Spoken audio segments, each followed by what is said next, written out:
of Informatics and Communication with Delhi University.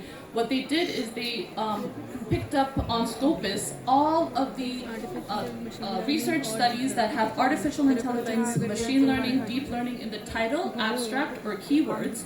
And then they did a global gender API, pegging the name of the author to a gender. And again, there was a few issues because we used a global gender API, where things like Mary or Anna would be very clearly a female, but we couldn't pick up South Asian names.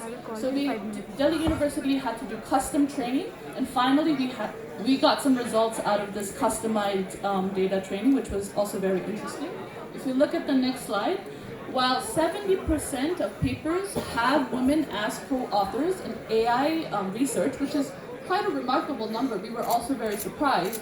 When you look into leadership, where we used corresponding or primary authors as the proxy indicator, it dramatically reduces to 26%. So again, we see that women are, yes, they are participating, but not in academic leadership roles.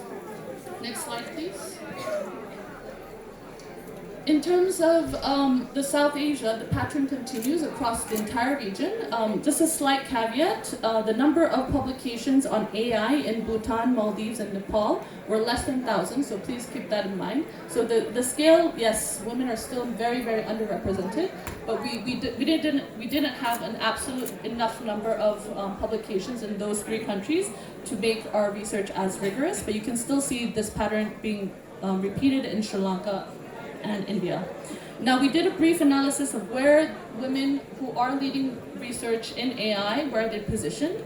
In India, usually it came from private universities, which was a little bit surprising. We thought it would be more in public universities or IITs. And in the case of Sri Lanka, Bangladesh, Nepal, it was definitely much more in public universities.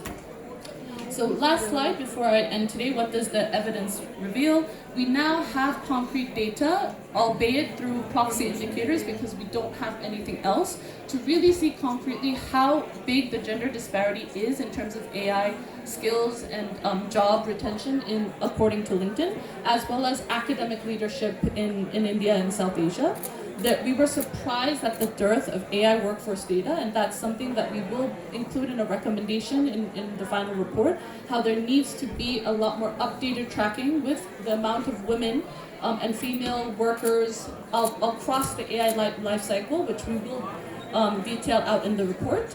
And the fact that in other countries other than India, where we didn't have the LinkedIn data, it's still very difficult to understand the actual situation of how many women are being represented in the AI workforce. So I'll stop here, and please follow us so that we can, we'll publish and have a report launch event in June this year. Thank you.